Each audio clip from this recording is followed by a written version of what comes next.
ایک ربائی اس کے بعد ہر ٹائم نہیں ہے، یہاں بتایا گیا ہے کہ 15 سے 20 منٹ میں یعنی موضوع کو سمیٹ لوں۔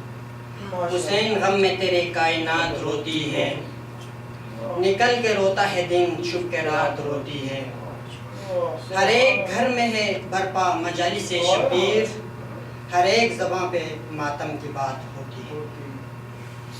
اعوذ باللہ السمیع العلیم من الشیطان اللعین الرجیم، بسم اللہ الرحمن الرحیم، الحمد للہ رب العالمین، والعاقبۃ للمتقین، والنار للعاصین، والجنۃ للمطیعین، والصلاة والسلام علی خیر المبشرین والمنذرین، المخاطب بطٰہٰ والیاسین، العبد المعید والرسول المصدق، المحمود الاحمد، حبیب الہ العالمین، ابی القاسم محمد۔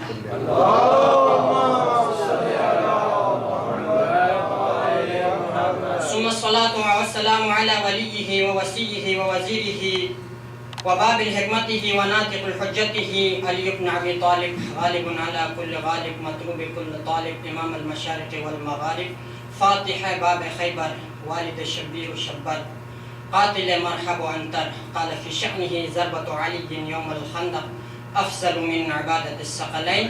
ثم الصلاة والسلام على آله الطيبين الطاهرين المعصومين المظلومين من يومنا إلى قيام يوم الدين، أما بعد، فقد قال الله تبارك وتعالى في كتابه المجيد: إنما وليكم الله ورسوله والذين آمنوا الذين يقيمون الصلاة ويؤتون الزكاة وهم راكعون۔ بر محمد و اہل بیت محمد صلوات۔ اللهم صل على محمد۔ میں نے اپنے موضوع کو جو ہے ائمہ اور امام کو موضوع قرار دیا ہے، کیونکہ وہ شے ہے جس میں اختلاف ہے، یعنی امام کون بناتے ہیں، یعنی ہم جس چیز کا عقیدہ رکھتے ہیں اور دیگر مسلمان جس چیز کا عقیدہ رکھتے ہیں، یعنی اصل موضوع اختلاف وہی امامت ہے۔ یعنی جس کو یعنی اس دن غدیر کے موقع پر بہرحال آیت کی تلاوت ہو گئی، یہاں پہ اپنی استطاعت کے حساب سے کوشش کی تھی کہ امام وہ شے ہے جس پر ہی دن یعنی تکمیل ہو گئی، دین کی تکمیل ہو گئی۔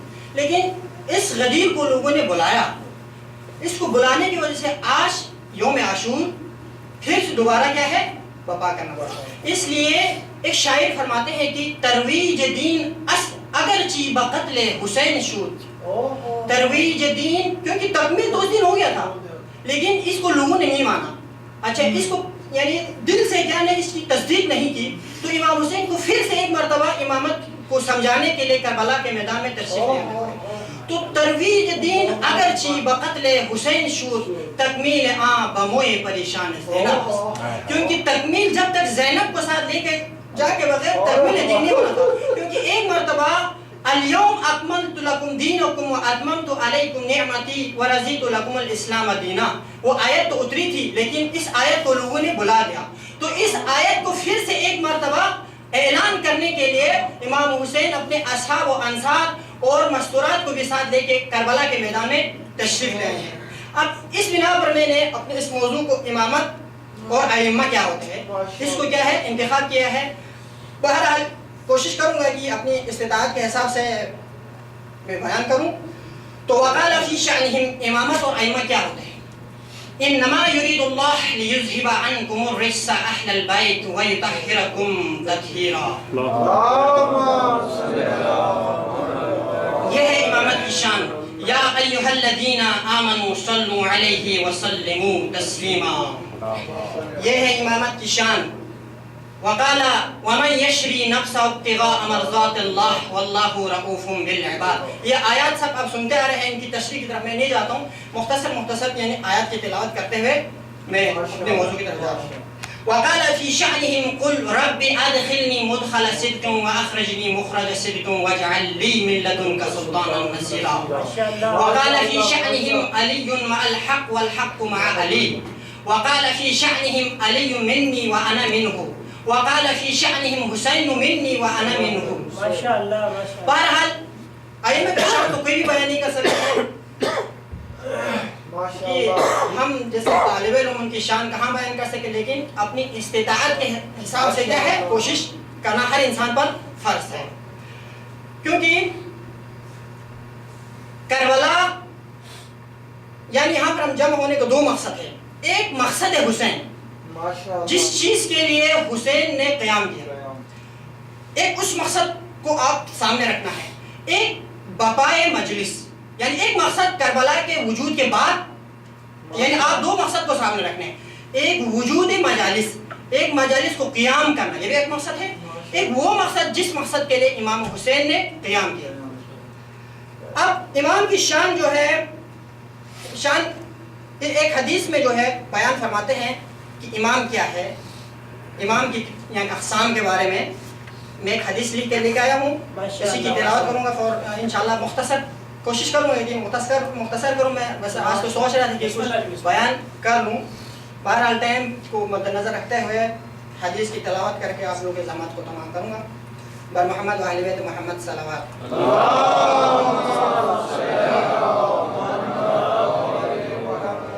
ان الائمۃ فی کتاب اللہ امامان, ائمہ یعنی اللہ کے کتاب کے نزدیک دو طرح کے ائمہ ہوتے ہیں. امام یدعو الی اللہ و امام یدعو الی النار. ایک امام وہ ہے جو اللہ کی طرف دعوت دیتے ہیں, ایک امام وہ ہے جو نار کی طرف بلاتے ہیں, جو کہ آج کربلا میں دونوں آمنے سامنے ہیں. تو محمد ابن یحییٰ عن احمد ابن محمد عن الحسن ابن محبوب عن عبداللہ ابن غالب عن حجاب عن ابی عبداللہ, یہ جو راوی جو روایات وہاں سے امام محمد باقر علیہ السلام سے روایت کرتے ہیں کہ قال لما نزلت هذه الآیہ, جب یہ آیت نازل ہوئی کہ یوم ندعو کل اناس بامامہم, یعنی اس دن ہر انسان کو اپنے امام سے کیا ہے, یعنی امام کے ساتھ پکارا جائے گا. یوم ندعو کل اناس, ہر انسان کو یعنی بلایا جائے گا, پکارا جائے گا بامامہم, اپنے امام کے ساتھ. اب قال المسلمون یا رسول اللہ, اب مسلمان اصحاب بیٹھے ہوئے تھے, رسول اللہ سے سوال کیا کہ الست امام الناس کلہم اجمعین, آیا آپ تمام اجمعین مسلمانوں کے امام نہیں ہیں؟ تو قال امام باقر السلام, امام باقر علیہ السلام فرماتے ہیں کہ فقال رسول اللہ صلی اللہ علیہ وسلم نے ان سے جواب میں فرمایا کہ انا رسول اللہ الی الناس اجمعین, میں تو لوگوں کی طرف رسول بن کر آیا ہوں. ولكن سيكون من بعدي أئمة على الناس من الله من أهل بيتي, لیکن القریب سيكون, یعنی کیونکہ رسالت کے فوراً بعد امامت کی باری آنے تھی, اس لیے تو سيكون اور یعنی یہ عربی لغت ہے. سيكون اور سوف يكون میں یہی فرق ہے کہ یہ لفظ سین مستقبل قریب پر کیا ہے دلالت کرتی ہے. سيكون من بعدی یعنی میرے بعد آنے والے ہیں ائمة علی الناس, لوگوں پر کیا ہے ائمہ, کچھ ائمہ من اللہ, وہ اللہ کی طرف سے ہے. ائمہ کیا ہے, اللہ نے ہی تعین کرنا اور بنانا ہے. اچھا, من اہل بیت, جو کہ میری اہل بیت میں سے, یقومون فی الناس, جو کہ ہمیشہ لوگوں کے درمیان ہوں گے, کیونکہ جب تک حجت خدا موجود نہ ہو یہ دنیا کا قیام ناممکن ہے. کیونکہ فرماتے ہیں کہ اگر دو شخص اس دنیا میں ہو, ان میں سے ایک حجت خدا ہوں گے. تو لہذا امام کی تعریف اس طرح فرماتے ہیں. اچھا, من اہل بیت یقومون فی الناس, اب یہاں سے آپ غور کریں, فیکذبون ویظلمہم ائمۃ الکفر والضلال واشیاؤہم. اب لیکن ائمہ ضلال اور ائمہ کفر, کیونکہ میں نے پہلے بیان کیا تھا کہ ان الائمۃ فی کتاب اللہ امامان. اب ائمہ ضلال اور ائمہ کفر جو ہے, اس ائمہ اچھا جو یدعو الی اللہ کی طرف جو ائمہ ہے, ان کو کیا ہے جھٹلائیں گے اور ان کو ستائیں گے, اور واشیاءہم اور ان کی پیروی کرنے والے. فمن والاہم واتبعہم وصدقہم فہو منی ومعی, اگر جو کوئی بھی ان کو دوست رکھے اور ان کو تسلیم کرے اور ان کی پیروی کرے تو فمنی فہو منی, بس وہ مجھ سے ہے اور میرے ساتھ ہے. وسیلقانی, اور مجھ سے عنقریب ملاقات ہوئی. پھر ومن ظلمہم وکذبہم فلیس منی, اور جنہوں نے ان پہ ظلم کیا ہے اور ان کو جھٹلائے ہے, فلیس منی, وہ مجھ سے نہیں ہے. ولا معی, اور میرے ساتھ بھی نہیں ہے. وانا منہ بریء, اور میں ان سے کیا ہے برات چاہتا ہوں. پر محمد و اہل بیت محمد صلوات.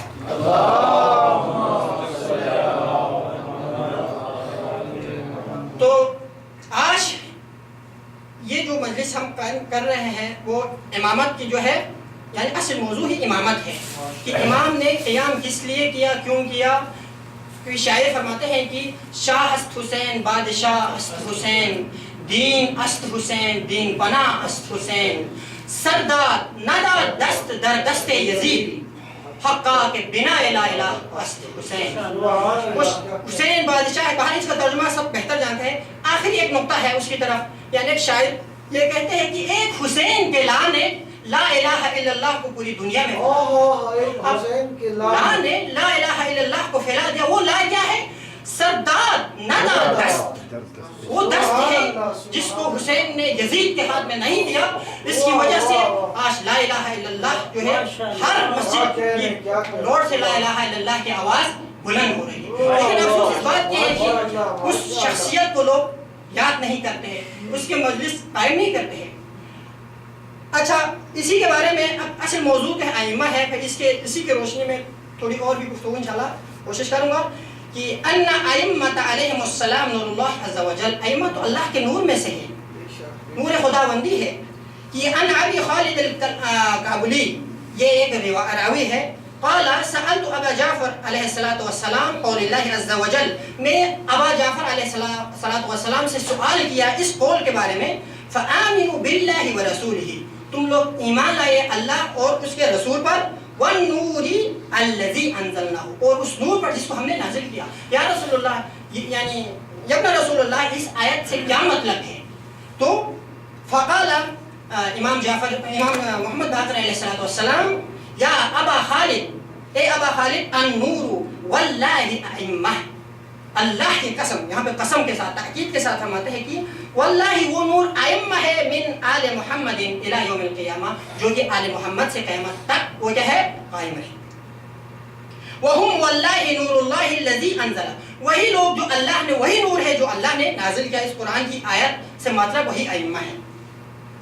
وہم واللہ نور اللہ فی السماوات وفی الارض، اور اللہ کی قسم وہی نور ہے جو آسمانوں میں ہے اور زمین میں ہے. واللہ یا ابا خالد، اے ابا خالد، لنور الامام فی قلوب المؤمنین انور من الشمس المضیئۃ بالنہار. اے ابا خالد، یہ وہ نور ہے جو مؤمنین کے قلوب میں اس سورج سے بھی زیادہ منور ہے. انور کہتے ہیں یعنی اس کو کہتے ہیں اس میں تفضیل، یعنی جو سب سے زیادہ روشن ہو. جیسے کہ ہم کہتے ہیں کہ اللہ اکبر سب سے بڑا، یعنی جس کے درجے میں اس سے اوپر کوئی بھی نہ ہو. تو اس کو کہتے ہیں کہ عربی اصطلاح میں اس میں تفضیل یعنی زیادہ، یعنی اس کی فضیلت بیان کرنا. اب یہاں پہ کہتے ہیں کہ فی قلوب لنور الامام فی قلوب المؤمنین انور من الشمس، اس شمس سے بھی زیادہ روشن ہے، المضیئۃ بالنہار. اور دوسری تاکید یہ ہے کہ جو یعنی وسط نہار جو سورج کے زیادہ روشن ہوتا ہے اس سے بھی زیادہ قلوب مؤمنین میں یہ نور امامت زیادہ روشن ہے.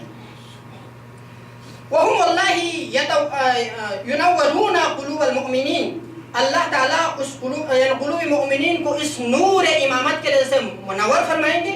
وَيَحْجُبُ اللَّهُ عَزَّ وَجَلَّ نُورَهُمْ عَمَّن يَشَاءُ، اور اللہ تعالیٰ اس نور کو غائب کر دیں گے، محجوب کر دیں گے جس شخص کے دل سے چاہے، یعنی جس سے بھی چاہے اللہ اس کو مغلوب یعنی محجوب کر دیں گے، غائب کر دیں گے، تعریق کر دیں گے. تو فَتَظْلَمُوا قُلُوبَهُمْ، بس ان کے قلوب تعلیق ہو جائیں گے. اب واللہ یا ابا خالد، اے ابا خالد، لا یحب، اس پہ غور طلب ہے، لا یحبنا عبد، کوئی عبد ہم سے محبت نہیں کر سکتے. لا یحبنا، ہم سے محبت، کوئی عبد محبت نہیں کر سکتے. یتولانا، اور ہم سے دوست نہیں رکھ سکتے ہیں. حتی یطہر اللہ قلبہ، جب تک اللہ اس کے قلب کو پاک نہ کرے تب تک اس کے قلب میں ہماری محبت داخل نہیں ہو سکتی. ولا یطہر، اب کسی قلب کو اللہ پاک کریں گے تو اس کے بارے میں فرماتے ہیں کہ ولا یطہر اللہ قلب عبد، اللہ اس شخص کے قلب کو پاک کر لے گا. حتی یسلم لنا، حتیٰ کہ وہ ہمیں تسلیم کرے. اور وَيَكُونُ سِلْمًا لَنَا، اور ہم سے صلح کرے. ان کے دل کو کیا ہے، ان کے دل میں کیا ہے، ہماری محبت کو داخل فرمائیں گے. فَإِذَا كَانَ سِلْمًا، اگر کوئی ہم سے صلح کرے اور ہمیں تسلیم کر لے تو سلمہ اللہ من شدید الحساب، اللہ تعالیٰ قیامت کے جو شدید حساب سے اس کو کیا ہے محفوظ رکھے گا. وآمنہ من فزع یوم القیامت الاکبر، اور قیامت کے دن اور دردناک عذاب سے اس کو محفوظ رکھے گا. تو بہرحال یہ ہے امامت کے موضوع پہ میں نے 2 حدیث لے کے آیا تھا. ٹائم کو مد نظر رکھتے ہوئے انشاءاللہ میں 2-3 جملے بیان کرنا چاہتا ہوں کہ امام کون ہے. اب یہاں میں تو میں نے صرف عربی اور اس کے ہے یعنی ترجمہ کیا. اب امامت کے بارے میں تو آپ بخوبی جانتے ہیں، لیکن لوگوں کو ہم دلیل دینا پڑتا ہے کہ امام کیا ہے. تو امام رضا علیہ السلام بہت لمبی گفتگو فرما کے وہی آیت غدیر خم پہلے یعنی موضوع امامت کو کرا. 2 امامت کے بارے میں اختلاف کر رہے تھے، تو امام نے فرمایا کہ امام وہ ہے جس سے ہی دین تکمیل ہو گیا. امام وہ ہے یعنی جس سے کیا ہے نعمت خداوندی اتمام ہو گئی. باہر یہ سارے آپ جانتے ہیں کہ آج ایک مرتبہ پھر کربلا کو یعنی بپا کرنا پڑا، وہ اس لیے کہ غدیر کو بلا دیا، اور غدیر کے بعد فوراً مباہلے کے لیے تشریف لے گئے. اور لوگوں نے مباہلے کو بھی صحیح نہیں سمجھا کہ مباہلے میں بھی اچھا رسول خدا نے ائمہ اور امامت کی شان کو بیان فرمائے تھے، لیکن لوگوں نے اس چیز کو غور نہیں کی. اس وجہ سے آج کربلا کے اس واقعے کو پیش آنا پڑا، رونما ہو گیا. باہر کے تو کربلا کے واقعے پر آپ غور کریں، امام کون ہے، حسین کون ہے، یزید کون ہے، اس چیز کے بارے میں آغا صاحب نے پہلے باہر تشریح کی. اب میں اس چیز کی طرف نہیں جاتا. ایک ائمہ یدعو الی اللہ ہے، ایک ائمہ یدعو الی النار، جو کہ آپس میں آپ آج جو ہے کربلا کے میدان ہے آج میں اور آپ آئے ہیں، تو اسی مقصد کو آگے بڑھانے کے لیے، اس کی کیا ہے ترویج کے لیے، لوگوں کو پہنچانے کے لیے ہم یہاں پہ جمع ہوئے ہیں. یہ 2 اصطلاحات کی تشریح فرما دیں. جی ائمہ جو آپ نے کہا، ائمہ یدعو الی اللہ، ائمہ کے 2 قسم قرآن کی اس کتاب میں ائمہ کی 2 قسم کو بیان فرمایا ہے. ایک یدعو الی اللہ، جس سے یعنی جو اللہ کی طرف دعوت دیتے ہیں، وہ امام جو اللہ کی طرف دعوت دیتے ہیں.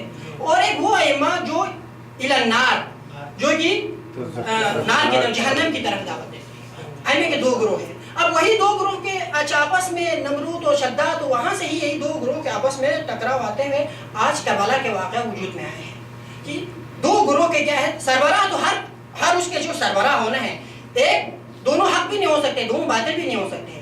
النقیضین لا یجتمعان ولا یرتفعان، یہ ایک منطقی ایک اصطلاح ہے کہ 2 چیز کبھی بھی، اسی لیے تو ہم ان کو نہیں مانتے کہ وہ لوگ کہتے ہیں کہ آپ ہمارے ان کو کیوں نہیں مانتے، کیونکہ النقیضین لا یجتمعان ولا یرتفعان. اس لیے تو خداوند تعالیٰ نے کہا کہ ان الشرک لظلم عظیم. یہ آیت کا نتیجہ ہے کہ اگر ہم اللہ کو بھی مانیں اور دوسروں کو کیا اتفاق کرنے کے لیے ان کو بھی مانیں، نہیں ہو سکتے. ہر گروہ میں ائمہ 2 طرح کے ہوتے ہیں، ایک ائمہ یدعو الی اللہ، ایک یدعو الی النار. اب آپ خدا کے ساتھ یا امین کے ساتھ اتفاق کے لیے اخلاقاً غیر اللہ کو بھی مانیں، یہ تو نہیں ہو سکتا. اب دوسرے ہمارے مسلمان بھائی یہی سوال کرتے ہیں آپ سے کہ آپ ہمارے لوگوں کو کیوں نہیں مانتے. اب آپ ان کو یہ آیت کو کہ ایک حق ہو ایک باطل ہو، آپ کے نظر میں 2 تقابل شی لا یجتمعان ولا یرتفعان، دونوں جمع بھی نہیں ہو سکتے اور رفع بھی نہیں ہو سکتے، یا ایک حق ہوتے ایک باطل ہوتے، دونوں باطل بھی نہیں ہو سکتے، دونوں حق بھی نہیں ہو سکتے. تو باہر کے اسی لیے یہ قرآن کی آیت ہے کہ ان الشرک لظلم عظیم، شرک بہت بڑا ظلم ہے. بہرحال آپ کے سوال کا جواب باہر یہی شاید ہو گیا. ماشاءاللہ. تو اب یہ کربلا کا واقعہ کیوں رونما ہوئے، امام حسین حج کو عمرے سے تبدیل کر کے کیوں کربلا تشریف لے گئے، کیونکہ غدیر آج لوگوں نے بلا دیے تھے کہ لوگ آئے تھے کہ احرام کی حالت میں امام حسین کو کربلا یعنی حج کے حرمت کو پامال کرنا چاہتے تھے، کہ اسی لیے تو امام حسین نے حج کو عمرے سے تبدیل کر کے کربلا کی طرف روانہ کرنے کا ارادہ کیا. امام امامت سے یہ جانتے تھے کہ آگے کیا ہونے والا ہے، کیونکہ یہ کربلا کا واقعہ آج اچانک رونما ہونے والا واقعہ نہیں ہے. اس کے بارے میں حضرت نوح نے بھی اسی کربلا کے واقعہ سن کر گریہ فرمایا. جب نوح کی کشتی زمین پر گھوم رہے تھے جب کربلا کے اس جگہ سے گزر رہے تو کشتی میں زلزلہ آیا اور غرق ہونے کا قریب آیا تو حضرت نوح نے سوال کیا یا اللہ یہ کیا ماجرا ہے؟ تو اللہ تبارک و تعالیٰ کی طرف سے وحی نازل ہوئی، اے نوح یہ اس جگہ یہ وہ جگہ ہے جہاں پر نواسۂ رسول کو بے غور و کفن یعنی ناحق یعنی اس کو شہید کیا جائے گا۔ جب حضرت آدم جو ہے جب وہ یعنی حضرت حوا سے الگ ہونے کے بعد بی بی حوا کو تلاش کرتے کرتے کربلا کی زمین سے گزر ہوا تو ایک مقتل سید شہداء پر پہنچے تو حضرت آدم کے پائے اطہر کسی پتھر سے ٹکرا کر حضرت آدم علیہ السلام گر پڑے اور پائے اطہر خون سے آلود ہو گئے۔ اب حضرت آدم علیہ السلام نے خدا کے بارگاہ میں سوال کیا، اے میرے خالق یہ کیا وجہ ہے، مجھ سے کوئی اور غلطی تو نہیں ہوئی؟ تو اللہ تبارک و تعالی نے حضرت آدم کی طرف وحی نازل کی، اے میرے محبوب یہ وہ جگہ ہے جہاں پر نواسۂ رسول کو بے غور و کفن شہید کیا جائے گا۔ تو کربلا کا واقعہ آج رونما ہونے والا واقعہ نہیں ہے، یہ تمام انبیاء اور اوصیاء اس چیز کے بارے میں جانتے تھے۔ مولا کائنات نے کربلا کے بارے میں سن کر اور دیکھ کر وہاں سے گزر ہوا تو گھوڑے سے اتر کر کیا ہے گریہ فرماتے تھے۔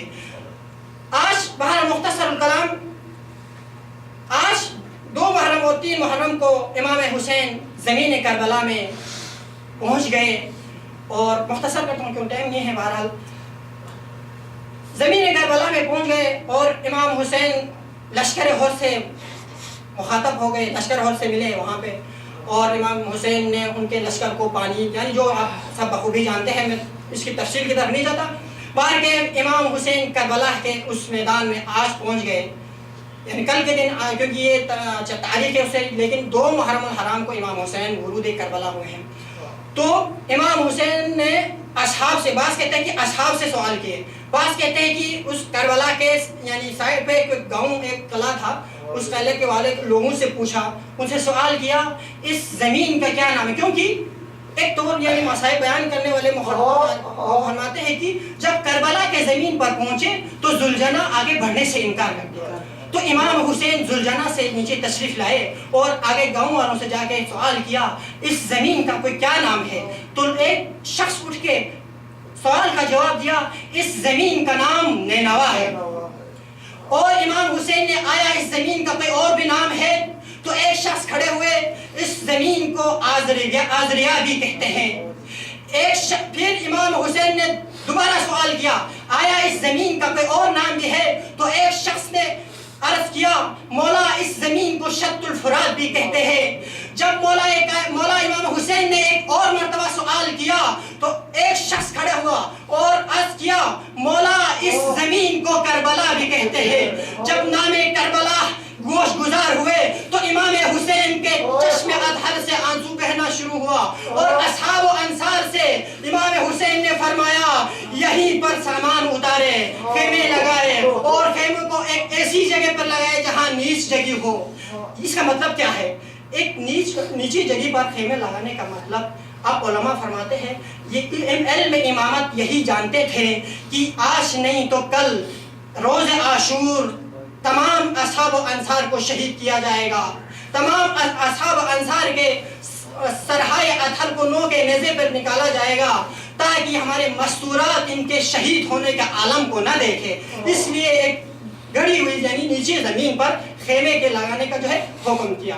پر ایک مختصر جب یوم عاشور آئے امام حسین تمام اصحاب و انصار شہید ہوئے، امام حسین مقتل کی طرف تشریف لے گئے، حل من ناصری ینصرنا حل من مغیث یغیثنا کی صدا بلند ہوئی، تو امام حسین کی یہ آواز گونجنے لگی تو جناب علی اصغر اپنے آپ کو سنبھال نہیں سکے، اپنے آپ کو گہوارے سے نیچے گرا دیا، اب خیمہ گاہ میں غو ببا ہوا تو امام حسین مقتل کی طرف ایک مرتبہ پھر واپس آئے، بہن زینب یہ غور و بکا کی کیا وجہ ہے، کوئی ہلاک تو نہیں ہوئے، کوئی مر تو نہیں گئے ہیں؟ تو امام حسین کے اس سوال کے جواب میں جناب زینب کیا فرماتی ہے، بھیا حسین آپ کی حل من ناصر ینصرنا کی صدا یا حل من ناصر ینصرنا بلند ہوئی تو جناب علی اصغر کو یہ برداشت نہیں ہوئے، علی اصغر نے اپنا آپ کو گہوارے سے نیچے گرا دیا۔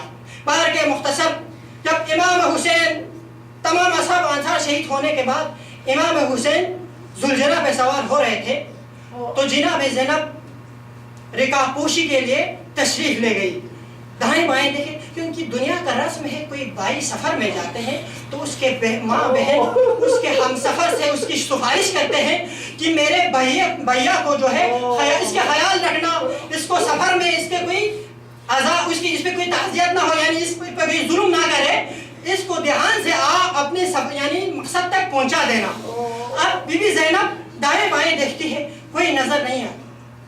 اب بی بی زینب ذوالجناح کی طرف مخاطب ہو کے فرماتی ہے, اور بی بی زینب امام حسین کو کس حالت میں دیکھتی ہے, کفن پوش دیکھتی ہے. تو بی بی زینب ایک شعر فرماتی ہے, بدہر بے تمہا است استقامت زینب, کفن مبوشان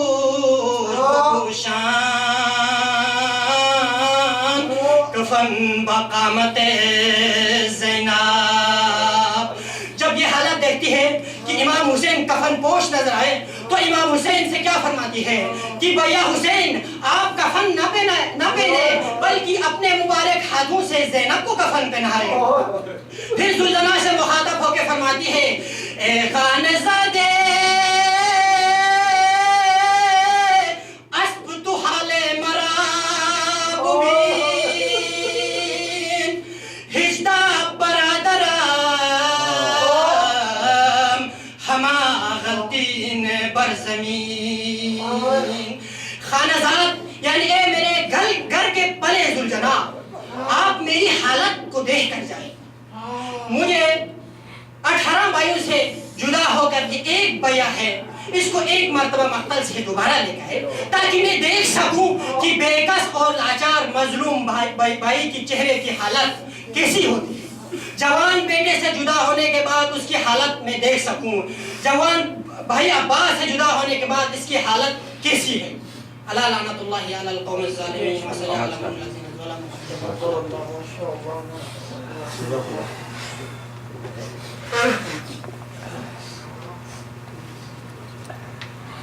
بآواز بلند صلوات. صلی اللہ علیہ وسلم.